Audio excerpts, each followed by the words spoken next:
Yvonne, a children's librarian here at the Manchester City Library, and welcome to Elementary Experiments. Here we are going to do experiments with activities and crafts that are aimed at elementary grades 1 through 6.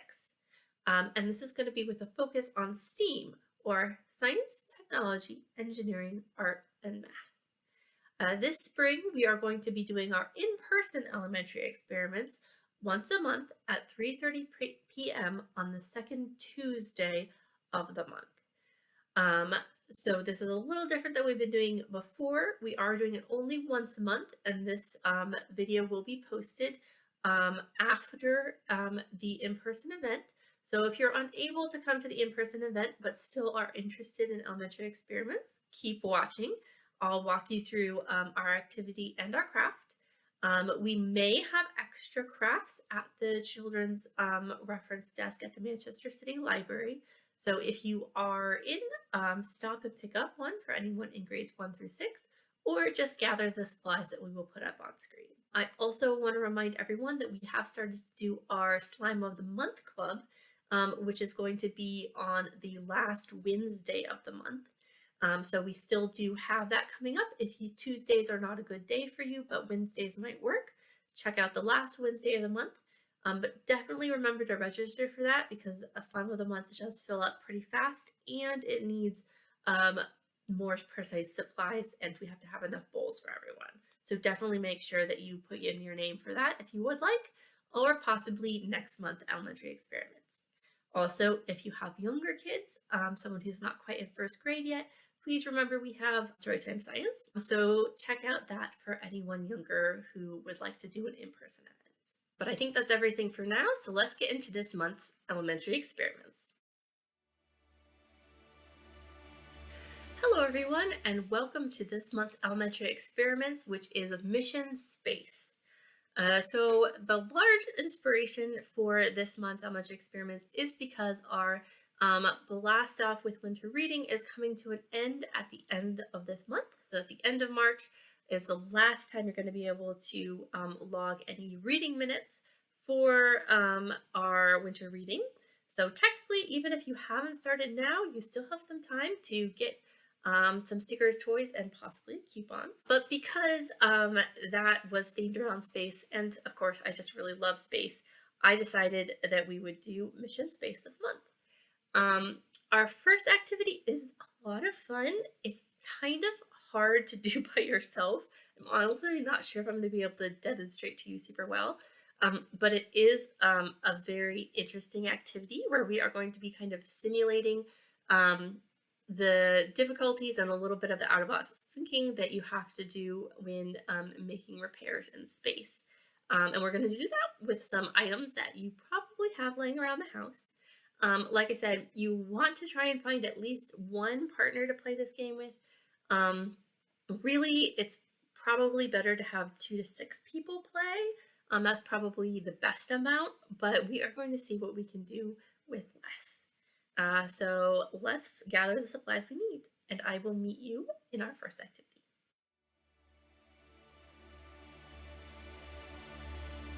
Okay, so here we are with our supplies. I have 6 plastic cups. I have a nice rubber band, and I have 4 different strings. So really, in general, you want 1 string per player, or I think that if you have 2 players, that having 4 strings so that you could each have 1 in each hand would work really well. But basically what we're going to do is we are going to take our string and we are going to tie it around our rubber band, and we want to do a really good knot so that it's not going to come out, because we are going to be putting pressure on these knots, right? So I'm going to do my little loop knot. Actually, don't remember what it's called officially, but one of these little knots, because the more pressure that is put on them, the actual tighter they get. So they're really great for when you know that you're going to be pulling on something. And I find that it works better than even like a double knot, because a double knot, if you pull hard enough, it can it can get loose. So I'm just going to repeat that with my other pieces of string. And these strings are about 2 to 3 foot, just to give us a little bit of maneuverability. All right, so now we've got our rubber band ready. So this is basically the instrument we are using to conduct our repairs in our space mission. So most space repair missions are done remotely. Of course, if it is something that is in orbit or on a space station, sometimes people can go and do that in person, like during a spacewalk or something like that. Um, Although that can still be difficult because you are still dealing with using spacesuits and stuff, which does limit your mobility. And also, no matter what, you are dealing with a difference or lack in the friction and gravity in your surroundings. And so that means that your maneuvering is definitely different than how you would regularly do on Earth. And that is kind of what this is going to demonstrate. Of course, it's not going to be exact because I cannot turn off gravity or make friction less or do any other really cool stuff that I wish I could. But this just shows how you have to think differently when making these kinds of repairs. So we are pretending like we are controlling this machine from far away. The cups are going to be what needs to be repaired. Now, depending on how difficult you want to make it, that you could choose your own mission for this, basically. One that I might suggest is we have our stack here of our cups, and then we have our one cone that has broken off or maybe has not been finished yet. And so that's when we would each player would take one of their strings, and they would then stretch the rubber band and try and use that rubber band to pick up the cup.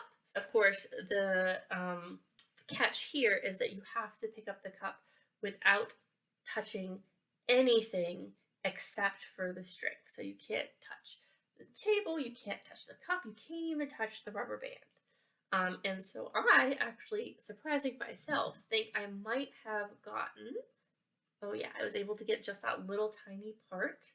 So then we would pick it up and set it on top, and then, okay. So that was the mission on easy mode. And I was able to do it even by myself, which was actually really hard because if you only have 2 points at which to pull on a rubber band, you can really only make it tighter, right? You can't really make it any looser. And so I was just very lucky that this rubber band fit exactly over the small portion of the cup without any stretching. What you really want is, like I said, at least 2 people. All right, so for demonstration purposes, I've attached one string down there. And so if you had 3 people, one person could have this, one this, and then one person this string here. And then, oh, it wasn't attached well enough. Hold on. And then with all 3 of these points, you can actually make the rubber band even bigger so that we could theoretically, hold on, let's see if I can do it, capture this cup.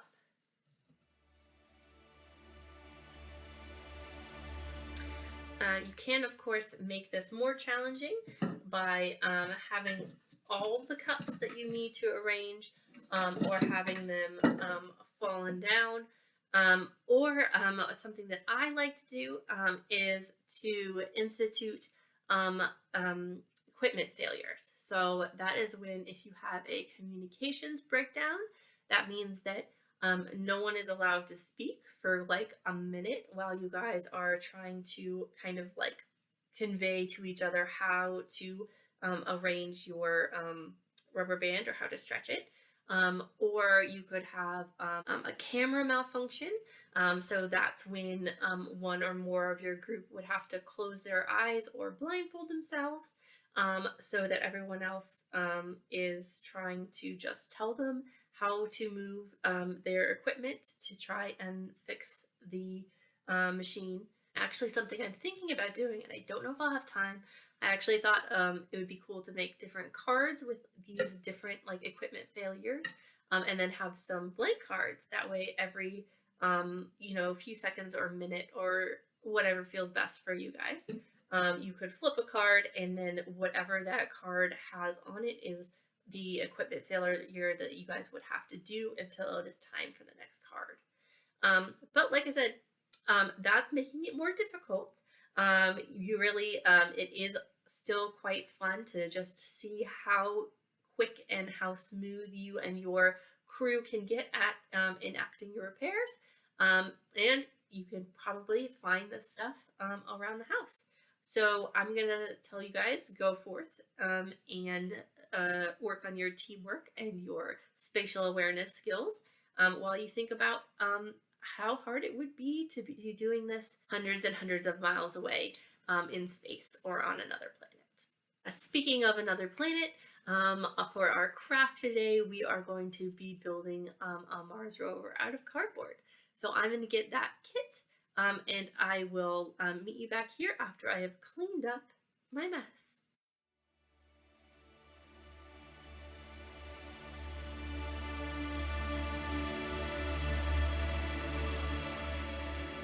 For this craft, we are going to make a cardboard rover. This one is a little bit involved, so be aware. We're also going to be punching some holes in cardboard. So if you feel like it would be safer for you to have an adult or an older kid help you with that, please go ahead and let them know that you would like that help. Because remember, we want everyone to be safe first off, and then have fun, and then also hopefully learn some stuff. So we have here our cardboard rover kit that you can pick up from the library, assuming that we have leftovers. And then you're also going to want a ruler and some tape, possibly also, like I said, something to help you punch a hole if you're not comfortable doing it with a pencil. But otherwise, we should have everything else in here. So let's see what we got.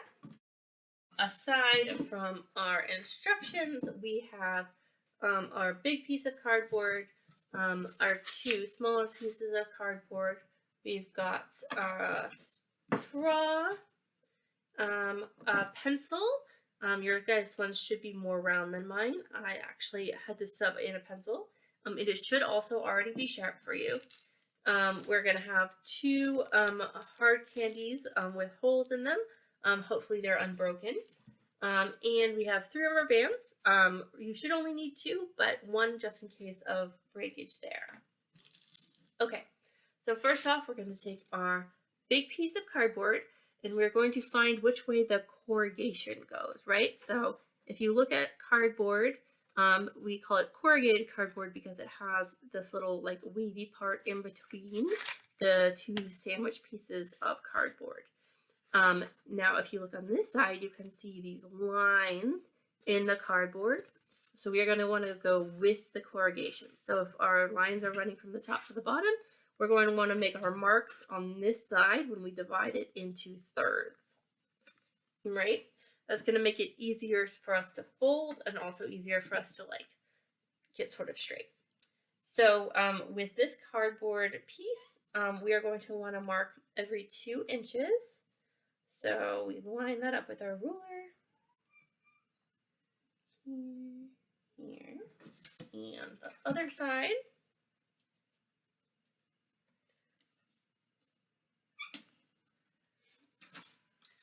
Okay, so I put my marks here and here, so I'm just going to connect them, and that's going to go parallel or with the lines of the corrugation.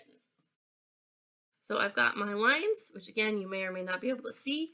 And actually, what I have found to be easiest is also if you have a good strong ruler, like this is a wooden ruler. I might not do this with a plastic ruler. But if you have a good strong ruler, you can actually line your ruler up with your line and then just fold that cardboard up. That'll give you like a nice more or less easy, straightforward. This is the body of our rover. And honestly, when I tested this before, I did end up taking some tape and making a little bridge across here to kind of keep the body of my rover from like splaying outwards. See, which is not on the diagram here, but I found it helpful. Okay, next we are going to take these two squares here. These are going to be our wheels. So we are going to make an X from corner to corner. And because these are squares, which you can double check, honestly, sometimes it's best to double check and not trust that the measurements are correct, but that it is indeed a square. So 5 inches by 5 inches.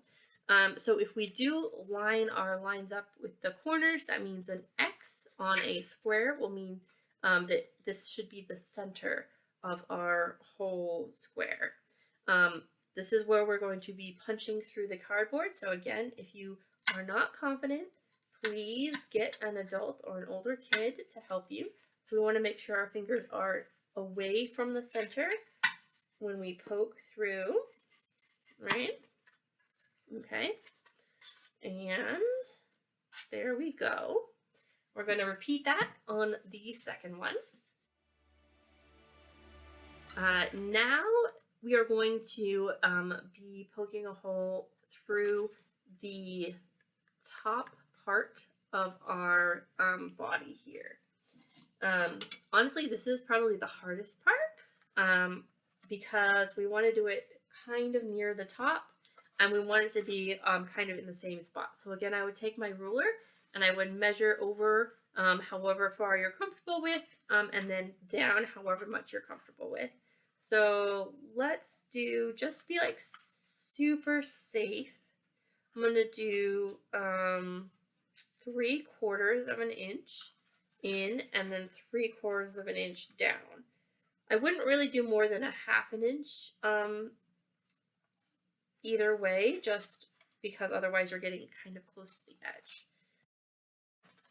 I've marked this spot here, and then I'm going to again poke my pencil through carefully. And I'm trying to do as little bending of this cardboard as possible as well.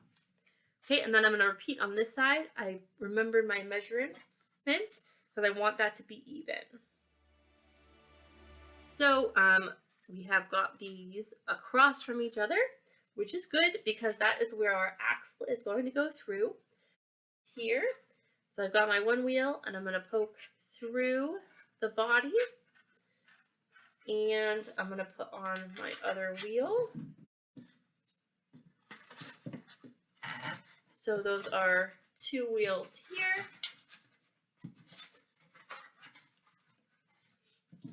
Now we want our other set of wheels, and that we are going to use our straw. We are going to take our straw and we are going to tape it to the bottom of our rover. And we want to make sure that it is as straight across as we can make it, otherwise our rover might veer to the side a bit. Now we are going to try and take the candy, and hopefully our candy is both unbroken and can fit through the straw. Yeah, beautiful. Okay, one side. And what we're going to do to keep the candy on, here, I should let you guys see. But what we're going to do to keep our candy on is we're just going to fold over one side of our straw and tape it. Okay, and we're going to repeat that on our other side. Okay, so here's the bases of our the base of our rover. We've got 4 wheels that can all spin. So now we're going to take our rubber bands. Remember, we have one that is just extra in case one of them breaks. So what we're going to do is we're going to take our rubber band and we are going to loop them together. So what we're going to do is we're going to take one And we're going to take the other one and we're going to put it through the loop. So it's kind of like halfway. And then we're going to push it through itself, right? So we're going to make this little slip so that they're knotted together, right? Let me show you that one more time. Okay, so we take this one, we put it through this loop, right? And then we have these two loops, and then we grab one here and pull it through. All right. And so this is basically what we're going to do with our loop here, is we are going to take the loop and then we're going to grab the far end of that other loop and pull it through so that it is looped onto that pencil. All right. Oh yeah, and I actually kind of forgot about this step. So this is where I do suggest you are going to actually need a pair of scissors. I totally forgot, but yeah, I should put that on there. So we need a pair of scissors here to go to the very front and put two little snips, not very deep, so we want to make sure we're not going to cut through our front axle, only like maybe like 1/4 of an inch to 1/2 inch deep. And we're going to snip that in the front, right here in the middle. Snip, snip. And then we're going to take that rubber band and we're going to stretch it over that snip part and lock that in. So if for some reason you don't have a pair of scissors and can't get that cut, you can try and do it with tape, but it's just not going to be as strong. I definitely recommend cutting that snip in if at all possible. Okay, so basically this is our rover. Now we're going to wind it up and see if we can make it go. So we are going to wind up the wheels. So the thing with winding up the wheels is you have to turn it backwards to the way that you want it to go. And with this rover, even though if you look at the kind of diagram that's on the front here, it kind of looks like this should be the front. Actually, we want this way to be the front. If you guys want to find out how I found that out, you can try and make it go this way and see what happens. But that means I'm going to want the wheels to turn this way eventually. So that means I am going to initially turn them backwards to see if I can get this rover to go. And so I am rolling up the rubber band. Well, hopefully the rubber band should be rolling up over itself so it is stretched. And we're going to see if it will go. No. All right. Let's see what's wrong with this. So what's happening with mine is when I am rolling it up, the rubber band is just not catching on itself. So what I'm going to do is I'm actually going to undo my knot here, and I'm going to try doing it the other way to see if that works better. So now I've got this so that the little the line is kind of on top up here, which is also, I think, yep, it is how it is on the diagram. So I should have paid more attention, I think. And we're going to roll that up. No? All right, so I actually forgot a step. So we're gonna take our tape, and we actually are going to tape our wheels here in place. And then we are going to do the same thing to the other side, and that's so that when our wheels turn, or when the rubber band turns our axle, then the wheels won't just like turn with it, right? All right, Now that we have done a quick fix-ups, so we have our wheels, so we should get this to go.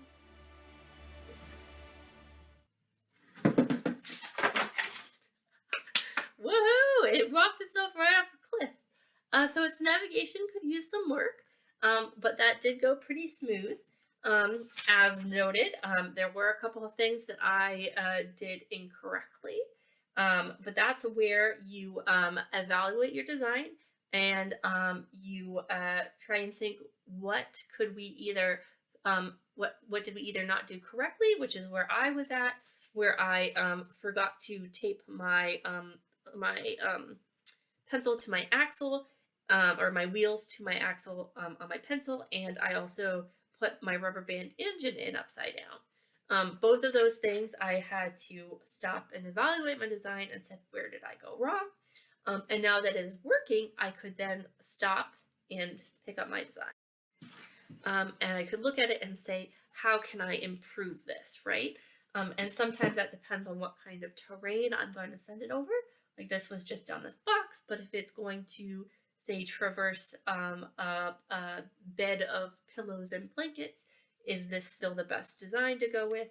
If I was going to send it into a place that was wet, like how would I have to improve it to make sure that it got through okay? And that's where you would then redesign, make your adjustments, and then test to see if there was improvement, or if that idea wasn't as good as your original construction. So anyway, I hope that you guys have a lot of fun making this, and then also improving on your design.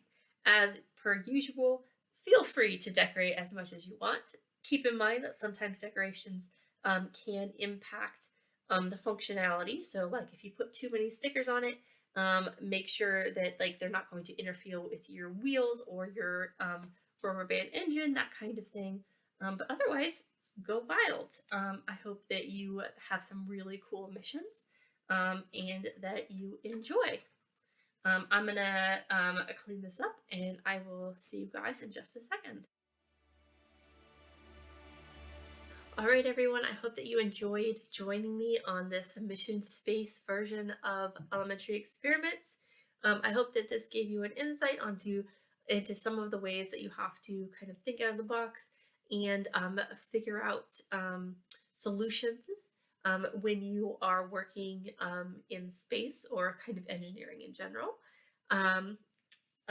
If you guys are interested in learning more about space, doing space adjacent crafts, or anything like that, I will put some book suggestions at the end of this outro. Otherwise, I will see you back here same time next month if I don't see you at Slime of the Month or at the library in general before then. So I guess I will then say goodbye for now.